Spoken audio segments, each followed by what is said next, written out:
BC మంత్రి గారు. అధ్యక్ష వీళ్ళ వైఖరి చూస్తుంటే కడుపులో కత్తలు పెట్టుకొని అలుగుకున్నట్టు ఉన్నది. వీళ్ళది మీ సిబిఐ కేసు గురించి మీరు అనేక సందర్భాల్లో మాట్లాడచ్చు. అవినీతి ఆరోపణలు ఎదుర్కొంటే విచారణకు సిద్ధంగా లేని మీ మానసిక విధానం చూస్తుంటే ఇవాళ చాలా జాలి కలుగుతా ఉంది. ఇవాళ 42% రిజర్వేషన్లకు బేసిక్ గా టీఆర్ఎస్ పార్టీ ఫ్యూడలిస్టిక్ పార్టీ వ్యతిరేకంగా ఉంది కాబట్టి ఇవాళ రిజర్వేషన్ల అంశం ఇక్కడ దానికి సంబంధించి పంచాయతీ రాజ్ మున్సిపల్ అడ్మినిస్ట్రేషన్ కోట ఎత్తేస్తుంటే ఇవాళ టీఆర్ఎస్ కావాల్సుకొని సిబిఐ పేరు మీద కార్యక్రమం చేస్తా ఉంది. ఏందా ఆరోపణలు ఎదుర్కొంటే విచారణకి ప్రజాస్వామ్యంలో విచారణకు ఎదుర్కొని నిర్దోషిగా నిలబడాలి. విచారణ ఖర్చులోనే ఈ విధంగా ధర్నాలు చేస్తే విచారణ ఎదుర్కోవాల్సినటువంటి వాళ్ళు ఈ విధంగా ప్రొటెస్ట్ చేస్తే ఇవాళ తెలంగాణ మొత్తం సమాజం గమనిస్తా ఉంది. బీఆర్ఎస్ పార్టీ బీసీల పట్ల ఉన్న వైఖరి, బీసీల పట్ల ఉన్నటువంటి ప్రేమ ఏ విధంగా కనబడుతుందో చూస్తా ఉన్నాం. డెఫినెట్లీగా ఇది ప్రజలు గమనించాలి. తెలంగాణ ప్రజలంతా గమనిస్తారు. బీఆర్ఎస్ వైఖరి ఏ విధంగా అయితే బీసీలకు సంబంధించి రిజర్వేషన్లు అడ్డుకోవడానికి చేస్తా ఉన్నారు. బీసీలకు సంబంధించి ఈరోజు జరుగుతున్నటువంటి పరిణామాల్లో తెలంగాణ ప్రభుత్వం ముఖ్యమంత్రి గారి నాయకత్వంలో అన్ని రకాల అంశాలు తీసుకొని పోతుంటే ఎందుకు జరుగుతోందని అడుగుతాను. ఏమైంది? కనీసం సిబిఐ విచారణకు ఎందుకు వ్యతిరేకిస్తా ఉన్నారు? సిబిఐ విచారణకు ఎందుకు వ్యతిరేకిస్తా ఉన్నారు? సిబిఐ విచారణకు ఎందుకు వ్యతిరేకిస్తా ఉన్నారో అడుగుతా ఉన్నా.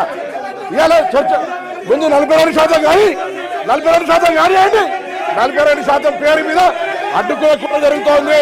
కేసీఆర్ కుటుంబానికి సర్వేలో కూడా పాల్గొనలే. వీళ్ళు ఇష్టం లేదు, కడుపులో కత్తులు పెట్టుకొని అలుగుకొని పంపుతా ఉన్నారు బీసీలను. ఇవాళ బీసీలకు అన్యాయం చేస్తుంటే కనీసం పార్టీ నాయకత్వం స్పందిస్తలేదు. నేను అడుగుతాను మధుసూదన్ చారి గారు, బండ ప్రకాష్ గారు, ఇవాళ బీసీలకు సంబంధించి ఒక ప్రక్రియ జరుగుతుంటే అచేతనంగా నిలిచారు. ఈ తప్పిదాన్ని గమనిస్తా ఉన్నారు. చరిత్ర ఊరుకోదు. ఫ్లోర్ లీడర్ గా రాజు గారు కావచ్చు, రమణ గారు కావచ్చు, అందరూ కూడా చెప్తా ఉన్నాం. 42% రిజర్వేషన్ సంబంధించి టీఆర్ఎస్ పార్టీ కుట్రపూరితంగా తెలంగాణ ప్రజలు గమనించాలి. తెలంగాణ ప్రజలందరికీ విజ్ఞప్తి చేస్తా ఉన్నాం. టీఆర్ఎస్ పార్టీ వైఖరి చూడండి. 42% రిజర్వేషన్ ఏ విధంగా వ్యతిరేకిస్తుందో మధుసూదన్ చారి గారు స్పందించకపోతే వారు కూడా ఇందుకు సంబంధించి డెఫినెట్లీగా వారికి సపోర్ట్ ఉన్నట్టుగా భావిస్తా ఉన్నామని చెప్తా ఉన్నాం. ఇలా బీసీల గురించి మాట్లాడతారు. బీసీలకు సంబంధించిన ప్రక్రియ జరిగితే అడ్డుకుంటారు. అడ్డుకున్నప్పుడు సపోర్ట్ చేయరు.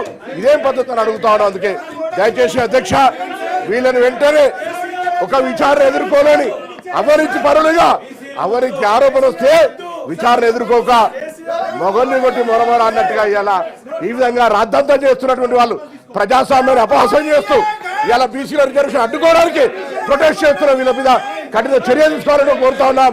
తెలంగాణ ప్రజలు గమనించాలని కోరుతా ఉన్నాం. ఇలా బలహీన వర్గాల నాయకుడు మధుసూదన్ చారి గారు కానీ, బండ ప్రకాష్ గారు కానీ, రాజు గారు కానీ, ఎల్ రమణ గారు కానీ, దాసం శ్రవణ్ ఆనాడు తెలంగాణ ఉద్యమంలో మా పార్టీలో ఉండి మా పార్టీ మీద అడిగినాం. మేము ఇలా పూర్తిగా అచేతనంగా బొమ్మల్లాగా మారకండి. మీ పార్టీకి ఇష్టం లేకపోవచ్చు, కానీ ఇది ఒక చారిత్రాత్మక నిర్ణయం.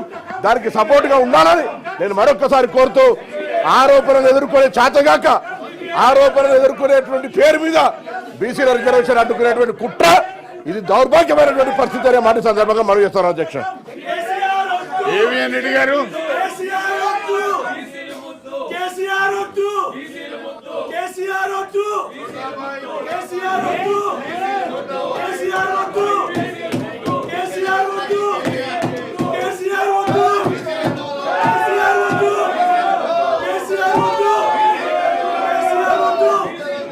అధ్యక్ష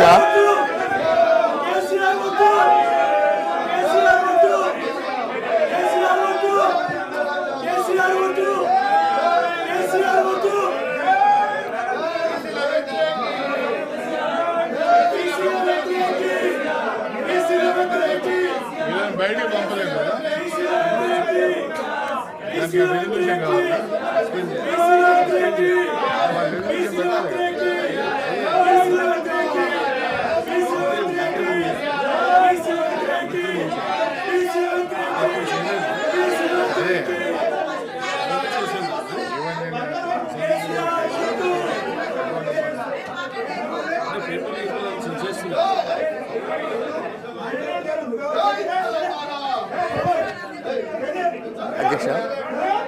అధ్యక్ష, మీకు విన్నవించుకున్నది ఏంటంటే సభను కొంచెం ఆర్డర్లో పెడితే మేము మాట్లాడేది వినొస్తుంది సభ్యులకు. అధ్యక్ష, గౌరవ సభ్యులు మీ మీ స్థానాల్లో కూర్చోండి. Please take your seat. Please take your seat. Please take your seat.